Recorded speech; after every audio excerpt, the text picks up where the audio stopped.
I know. Not the kind of witches we're talking about today.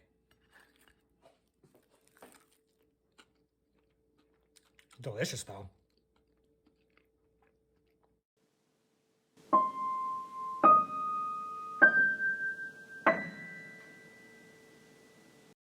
Hey, everybody, welcome back to the Horror Movie Syllabus. My name is Professor Victor, and I'm your host as we go through all of the essential, noteworthy, interesting, and downright notorious modern horror films. If you're new to the Horror Movie Syllabus, I strongly recommend that you check out our introduction video. There's a link to that in the description below, and it's going to tell you a little bit more about the Horror Movie Syllabus and how it works. But in short, what we do is we take a particular subgenre of horror, and then we pick 3 movies from that subgenre to explore. Today, the subgenre we're looking at is witches. And the witch as a horror icon or motif has been around forever. And that may be a good or bad thing depending on where you wind up. Let me explain. If you're familiar with Wicca or the Wiccan faith, you understand that it's a witchcraft based faith. And people who are not familiar with that might be freaked out by that a bit because the popular presentation or representation of witches in media, in particular horror, is evil or bad or nefarious. Think the witch in Hansel and Gretel who eats children. I think, green with a wart on your nose and riding a broomstick. That kind of thing. Oftentimes tied into worshiping the devil. You've all heard about the Salem witch trials and women who were persecuted and, let's be honest, murdered because people accused them of witchcraft and worshiping Satan. But the witchcraft, from a Wicca perspective, is based in nature and has absolutely nothing to do with the devil at all because they don't believe in the devil. They don't believe in heaven and hell. They believe in other things. And this is not a religion video, but the reason I bring it up is because it has direct impact on the witch subgenre, or specifically the movies we're going to look at today. And that is because while the negative stereotype of a witch being evil is unfortunate for people who have this faith, it does make for some fun horror movies. I'm not going to lie. The witch as a villain has been around for, like I said, a long, long time. And they tend to be pretty great foils or antagonists. But I think that the best uses of witches in horror cinema or even horror television for that matter is where they show the potential for both good and bad in the witchcraft. My show Buffy the Vampire Slayer was excellent in this regard, and the show Charmed, if you ever watched that, was another good example of balancing this really well, so that you get like the positive side of, say, Wicca versus the negative side of the traditional stereotype. You still get the fun from that, and that's what a lot of the selections today will reflect. Not all of them, but a lot of them will reflect a more balanced approach to that, because I find that a little bit more interesting. I find that ambiguity or that discrepancy between good and evil to be a little bit more rich for storytelling than just a broomstick witch with her cauldron bubbling up and throwing little kids in it. I mean, don't get me wrong. There's something to be said for that. That Gretel and Hansel movie that came out was not bad, but you get the idea. I like something to be a little bit more story rich than that, and I think that the movies we're going to talk about today will reflect that. Today's movies are going to be organized as undergraduate, graduate, and postgraduate level, with the order of the movies indicating the order of their reputation or how noteworthy they are in the horror genre as a whole. So with that, let's get right into these movies.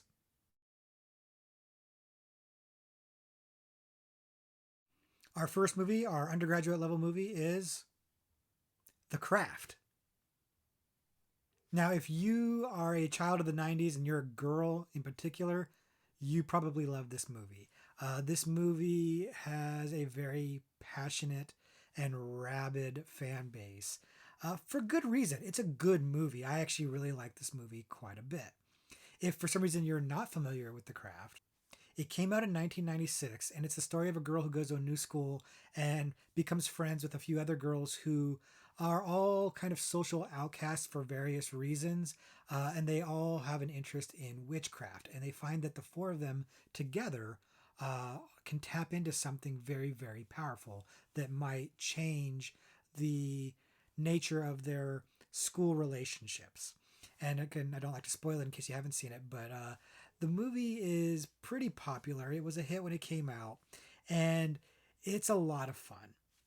The movie really zeroes in on that kind of ubiquitous feeling of being the other, of being the outcast or not included in something. In this case, it's included in being the popular kids at school, right? These are the kids that are not the cool kids, but even cool kids in school probably had something that they felt excluded from that they couldn't get into. So I think it is a kind of feeling that everybody can latch onto, that feeling of being excluded or being the other.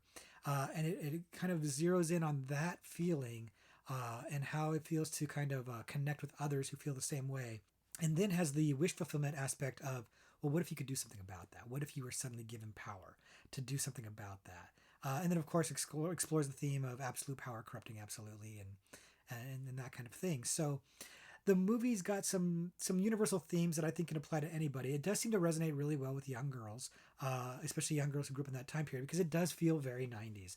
The fashion and the music. It's great music, don't get me wrong. I mean, using that Smith song, it really works for the movie. But all of that stuff is very 90s, and yet it does still seem like it is effective. I mean, I can't say for sure. I mean, I saw this movie when it came out, so I don't know if people who watch it today feel that it looks dated or feels too dated to get into it, but I don't think that's the case. I think that people would still resonate with this because I think these themes still resonate today. I don't think that the 90s aspect of it gets in the way from that. I think the movie also benefits from having some really strong performances. Nev Campbell from Scream is in this movie. So is Robin Tunney, who is probably more famous in the 90s than she is now. She was in Empire Records, the girl that shaved her head. Fairuza Balk, who for a minute there was like really well-known actress and was very, very good and seems to have kind of fallen off the face of the earth, unfortunately. But American History X, she'll get under your skin in that movie for sure. She's excellent in this movie. Shows these Rachel True. I don't know if Rachel True really did anything much more than this movie. I'd have to look into it, and I didn't do the research on it. But the cast is strong. The cast is likable. Maybe a little too likable, honestly. Like I said at the beginning, they all have different issues that they're dealing with that kind of cause them to be social outcasts, and those issues might be harder to resonate with because they're all attractive girls. They're all their problems don't seem that significant, I guess. So I don't know if maybe people who have what I'd call real problems might look at this and be like, this is a joke. So I don't know if that might take people out of the movie as well. But I think people get the idea. People get the point that these are social outcasts that can kind of go along with that. They can kind of be avatars for you if you felt like that growing up, or if you feel like that now. And so I think it works on that level. And I think the actress's likability and talent is good enough to make the story work. Again, it's not a deep movie by any stretch of the imagination, but it's entertaining. It's a good time, and it has its fans for a reason. I think that the people that are passionate about that are passionate about it because it resonates with them inside. It has some sort of like a wish fulfillment feeling to it that really hits home for a lot of people. And I think that's a cool thing. I think that's part of what makes it eligible for the syllabus, and what makes it a noteworthy horror film, because its popularity has endured. It's been around for 25 years now, and people are still passionate about it. People still love it. In fact, they did a remake of it very recently that I haven't seen yet, that wasn't tremendously well received. And I think part of the reason why was because a lot of people just felt like it was not necessary, including some of the actresses, I think. They felt like it really just wasn't a necessary thing to do.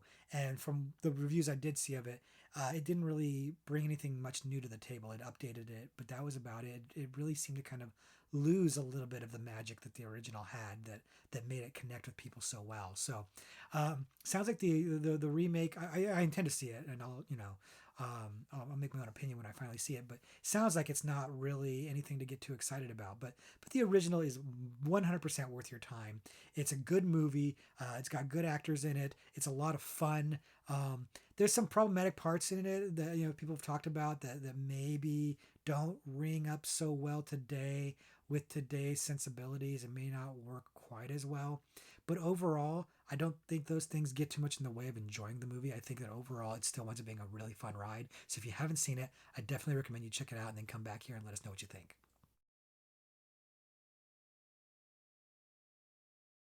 The second witch movie that we're going to talk about today, our graduate level movie, is The Witch. The Witch came out in 2015 and is directed by Robert Eggers, who directed The Lighthouse, which we talked about very recently. And The Lighthouse I was a little bit lukewarm to, but The Witch I am not. The Witch is fantastic. If you haven't seen it, the movie is about a Puritan family in the 1600s who gets exiled from their community, their religious community, and goes off to live in the woods alone. And it focuses primarily on the daughter, played by Anya Taylor-Joy, and they're struggling to make it, and they lose their baby.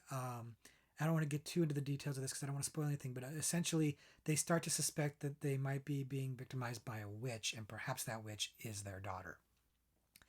The movie is fantastic. I love it. It's incredibly well made. I talked about this a little bit when we talked about the Lighthouse, that Robert Eggers does have a great eye, and he has this really keen attention to period accurate detail. In particular, the way the Puritans talk.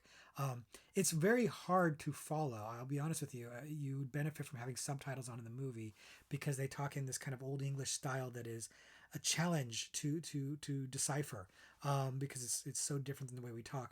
But I mean, I wasn't around in the 1600s, but I will presume that that's pretty accurate because it seems to be something that Robert Eggers is very focused on. The movie looks beautiful. The acting across the board is fantastic, and it's got a tone or a mood to it that is extremely effective. It's very foreboding and eerie, and there's a lot of imagery in there that is disturbing and kind of unsettling or hair raising, but not. It's a slow burn horror movie. Robert Eggers is not about your jump scares, and so you're not going to get a lot of that here. What you're going to get is an oppressive tone that feels like it's closing in on you, and makes you feel like it's harder to breathe, or like you're just kind of like you want to move around a little bit. It's very, very effective. It's very, very well done, and the movie is gorgeous to look at too. He shot it really, really well. Unlike the Lighthouse, it's in a color, but it's kind of got a washed out palette that works really well and just adds that sense of dreariness to the movie. Anya Taylor-Joy is a revelation. For those of you that have seen The Queen's Gambit, you already know how good of an actress she is, and she's been in a lot of other stuff too. Some stuff we'll actually be talking about on this channel. But The Witch is where I think she first came to prominence, first got noticed, and her performance is masterful. Because this character is a complex character, and again, I don't want to go into spoilers and go too much into it, but she's got to take this character into places, and you've got to believe her, and you do. That's because of her performance. She's so good, she's so talented, that you're going to go with this character on this journey, and you're going to keep rooting for this character throughout the movie. And that's another key part of it that I think is important that she pulls off, is that this is your anchor. This is the character you're following. And she goes places that might be tough to follow, but you do. And I think that's all credit to Anya Taylor-Joy. Now, we talked about The Lighthouse in our elevated horror video, and I mentioned that The Witch is usually considered elevated horror. And it is. It's elevated horror for sure. It hits those tropes we talked about. It is kind of a cut above in terms of quality and filmmaking, and in terms of theme and tone, and trying to say something a little bit deeper. In this case, what the movie's really focusing on is like religious extremism and repression. These ideas of not being able to be who you want to be or do what you want to do because of religion, and the way that religion can, or extreme religion, let me be clear, the way extreme religion can have detrimental effects, or maybe do the opposite of what you think religion should be known for doing or should be trying to accomplish. And it explores these themes really, really well. Like I said in The Lighthouse, I didn't feel like the themes really congealed or came together really well, but in this case I very much do. I really think that this movie has some important and interesting things to say about fanaticism and religion and repression and freedom, and I think that the way it ends might be controversial to some people as a result. I think the ending is fantastic. I really, really like it, and obviously I'm not going to spoil it here, but I'll just give the heads up that some people might not jive with the ending so well because that ending might be controversial in terms of the message it's sending about these themes that we're talking about. But just because it's elevated horror, just because it's talking about some heady themes, doesn't mean you should shy away from it. It's a great movie. It's a great creep fest. It'll get under your skin. Like I said, it's a slow burn. So if slow burn movies aren't your thing, if you're really more into a quick edit, jump scare kind of movie, the Witch might be a bit of a challenge for you. But I would challenge you to give it a shot anyways, to try to see if you can let that sense of dread and that sense of unsettled weirdness or the sense that something is off, if it can permeate you, if it can kind of get into you, if you can like turn off the lights and let yourself get absorbed into this movie so that you can kind of feel what the character feels and kind of like want to look over your shoulder and see if there's something there. That's what this movie excels at, and that's the kind of horror that it's giving to you. So even if it's not the kind of thing you would normally check out, I would recommend that you do check it out, because I think this might be the kind of movie that gets you into some of these more elevated horror type films, and maybe changes your opinion on some of them. So that's my recommendation for you on that one. And if you decide to check it out, leave us a comment and let us know what you thought of it.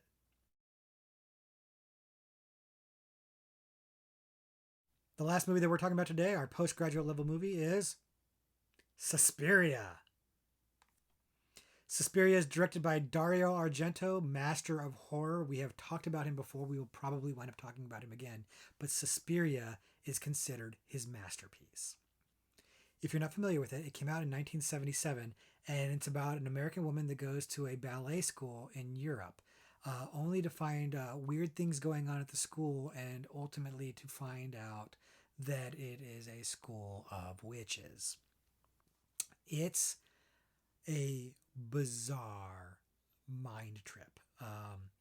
The movie is almost kind of like being on an acid trip. It really is a weird, surreal, psychedelic, kind of psychotropic journey.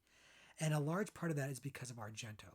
Argento is a very stylish director. I've mentioned this before. His use of color, in particular, is something that he's known for.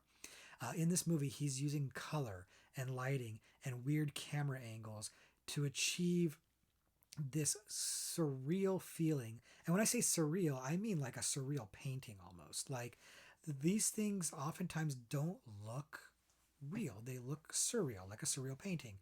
And that's by design, and it's unsettling.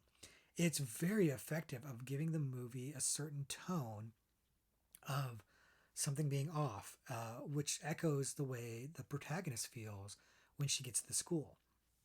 And there are moments in this movie, you might have seen some of them on clip videos and stuff like that, that are gorgeous, absolutely gorgeous and shocking and violent and really, really effective. That said, there's probably a lot of people out there that don't really like Suspiria all that much because narratively, it's hard to follow. It's really not super clear. There is a plot, and it's there, but it's not super easy to follow. And it never really seems like it comes together in a way that's completely satisfying. Um, and I don't think Argento cares about that. I think what he's really caring about is the ride itself, the way it looks, the way you feel, the way the sounds work. All of that stuff comes together to create the feeling that he wants you to have. And he does it very, very well. And it's very effective as a result. And I think that if you're going to go into Suspiria having not seen it before, that's what you need to be thinking about. You need to think about it as an experience and just let it happen to you rather than trying to solve a mystery or get a resolution to a story. I think if you go in with that kind of mindset, if you're focused on plot, you're more likely to be disappointed in this movie.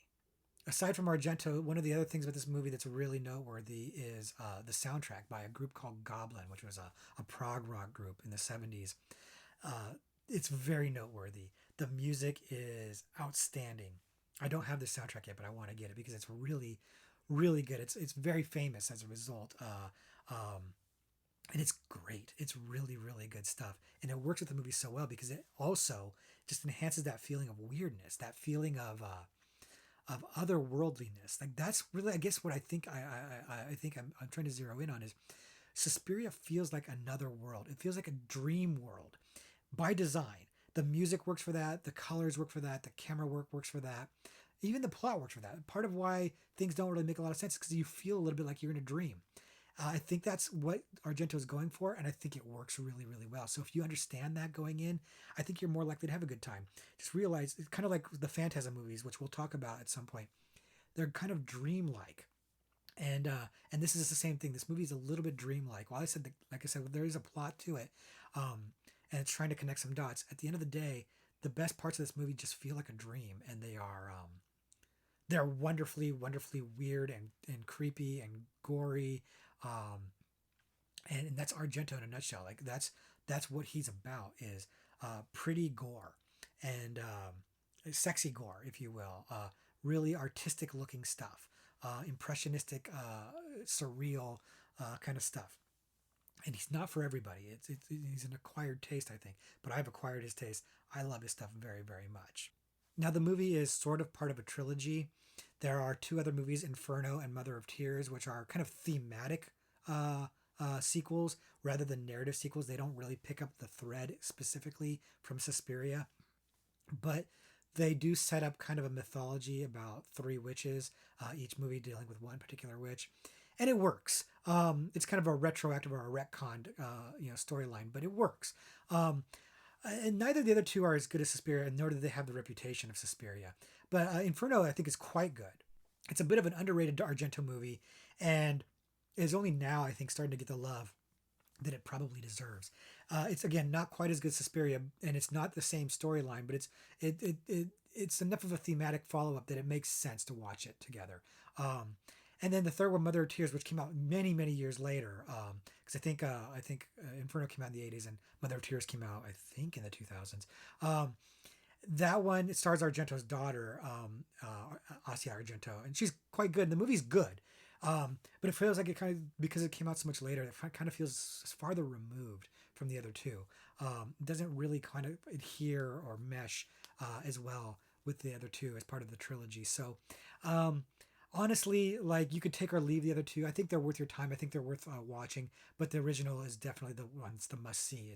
It's the reason why we're putting it last in the postgraduate level thing, because it is so iconic and so well known as a horror film that it kind of has to claim that spot. It did get a remake recently by Luca Guadagnino. I'm butchering that name, I know. The movie is great. The Suspiria remake, I was shocked. I thought to myself, one, Suspiria doesn't need to be remade. I didn't want to see that. Two, how do you remake Suspiria, especially without Dario Argento? 'Cause it is Dario Argento. It is him. And three, how do you use Dakota Johnson as your star? Because she's the most boring actress on the planet. I've said this before. But Dakota Johnson is incredible in this movie, and the movie is really, really good. I don't want to get into it too much because, it's not the focus here, but it's really beautifully shot. It's got Tilda Swinton, who's always awesome in it. And it's the same basic story of Suspiria 1977, but it makes a lot more sense, but still doesn't make sense. So it probably has a more stronger narrative, but it still has a lot of that dreamlike weirdness. Thematically, it works really well, but he's not trying to ape Argento's movie at all. It's its own thing. It's one of those rare examples where the remake is maybe not quite as good or as important as the original, but maybe as good as the original. It's its own thing. It's kind of like UB40's version of Can't Help Falling in Love, or maybe a better example for this crowd. It's like Fede Alvarez's Evil Dead remake. It's its own thing, but it is a remake, but it's its own thing. And so I would definitely recommend the Suspiria remake. It's long, but it's really, really good. And maybe might be more accessible to people than the original, but neither of them is going to be very accessible. Let me just warn you guys. These are not accessible movies. These are movies that you feel. They're about setting a tone and setting a feel, and you're either with that or you're not. And this is not a movie that a lot of people are gonna love. I think there are a lot of people who love it, but there are plenty of people who just don't get it, don't feel it, and that's cool. That's fine. It's not for everybody, but if you're curious, give it a shot. Check it out and let us know what you think, because I'm curious to know what people think of Argento in general and Suspiria in particular. And I'm also curious to see how people feel about the remake. It seemed like the remake got a lot of really good reviews, but I'm not sure if everybody's as effusive about it as I am. So by all means, please share in the comments your thoughts on Suspiria, the remake, and if you've seen the sequels. Let us know what you think of those as well. So those are our three witch movies that we're talking about today, but we've got some extra credit movies that'll be right up your alley if you like witches. The first movie that we're going to talk about is called The Covenant. And The Covenant is, well, briefly, a story about a bunch of young men who are in school who are witches. And they kind of have their typical, high school drama, but with witch powers. And this movie's dumb. I'm not gonna lie to you. The movie is dumb. It's corny. It's silly, but it's dumb fun. Um, the movie knows what it is. It's not trying to make bones about it. It's not trying to be a parody, but it also knows it's not high art either. If you're the kind of person that feels like The Witch is too highbrow for you or Suspiria is a little too dense for you, maybe The Covenant's more your speed. It's just dumb fun. Um, with lines like, I'll make you my weotch. That alone should tell you everything you need to know about the Covenant right there. Another thing that's fun about this is it seems like the gay community has claimed this movie, and I think it's because of the sexy young men in the movie. Like, there's a lot of recognizable faces in this movie that have gone on to do good work, and they're good looking men, and they're fighting and stuff like that. And so I think that the gay community has kind of adopted this movie. There's you know is there gay themes in this? I don't know. Like, again, we're going to have the LGBTQ video coming up at some point in time. We'll talk about how gay coding happens in movies and stuff like that. I don't know if that really is the case here. I didn't pick up on that. I never really knew anything about that until I read that the gay community kind of adopted this movie. But I think it's great. I think it's awesome. I think it's hilarious that it's become like this gay friendly movie. So there's that aspect to it. And that's part of why I'm mentioning it here too, is because I just find that kind of funny. But it's a throwaway movie, but it's a fun one. It's probably not a bad way to spend your 90 minutes. So I'm throwing it out there as kind of some lighthearted fare as a counterpoint to some of the darker movies that we've talked about earlier today. The next movie that I'm going to talk about is called The Woods. And The Woods was directed by Lucky McKee, and he's done some other movies that are going to pop up on the syllabus, May and The Woman. And I'm not going to lie to you, those movies are better than this one. Lucky McKee is an exceptional horror director. He has made some movies that I think are absolutely fantastic. He's got a great eye. He's got a great knack for telling some really offbeat, bizarre stories, which I like. And The Woods is no exception to that. It's really well made. It's a really offbeat story. I don't know why that doesn't hit for me as well as those other ones do. It may be simply a virtue of those other movies are fantastic and I really love them. This movie's merely good.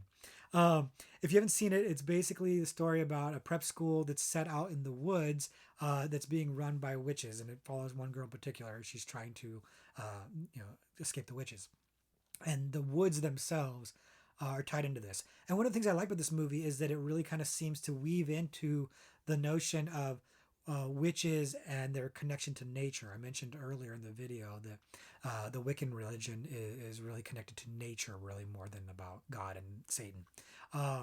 And so this movie seemed to, without like really delving into that and being a Wicca movie specifically, really kind of use that idea to build some of the horror aspects of the movie out of, which was fun. Like I said, the movie, I don't want to oversell it. I want to say it's amazing, but I do think it's fun. I do enjoy it. I do think it's extremely well made. I think that Lucky McKee does a good job here. And if you like this movie, you should definitely check out his other movies because they're even better.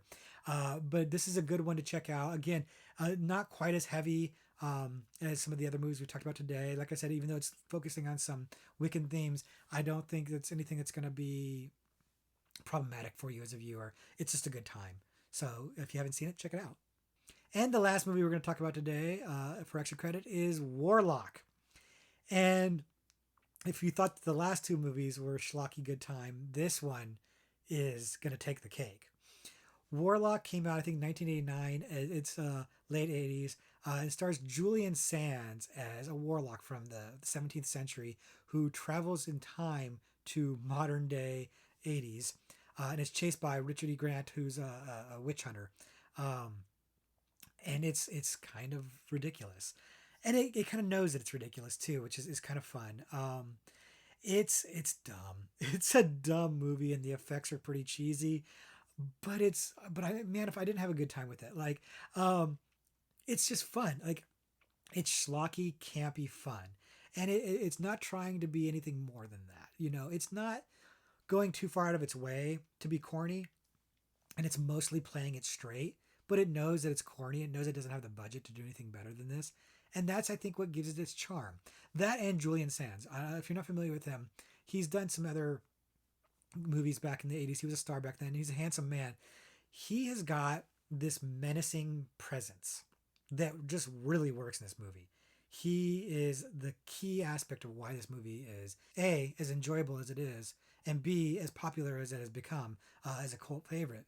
There's something about him. He's got a screen presence. He makes a great baddie, and he's great in this movie. The movie is, like I said, it's cheesy, it's dumb, it's got some jokes in it that are just stupid. The effects are terrible. It's not a great movie, but there's a reason why it's got its fans. It does have a couple sequels. They have nothing to do with the original, so you can take them or leave them. But the original one is a good time. And as you've seen with these extra credit movies, I'm giving you counterpoints to the serious movies that we mentioned earlier. Stuff that's just a little bit more mindless fun. Because I think that you could use a little bit of a palate cleanser after watching some of these movies. They're a little bit heady, a little bit, more somber or more serious. And so these extra credit movies are a little bit more on the fun side. So I hope you enjoy them. With that, that's all we have today for the witches subgenre in the horror movie syllabus. I hope you've enjoyed our exploration into these movies and a little bit into what makes for a good witch movie. And leave me a comment down below if you have different opinions about what good witch movies should be, or what good witches should be, or how witches should be represented. I'd be curious to hear your take on that. As usual, I want to thank you guys all for attending, and I want to thank you guys for your continued support, not just in subscribing and liking, but also in leaving the comments you've been leaving. I really enjoy reading those every week, guys. So thanks very much for taking the time about doing that. It's much appreciated, and I'm really hoping that you're getting as much out of that as I am. With that, we will call it a day. So hope you enjoy your weekend. Class dismissed.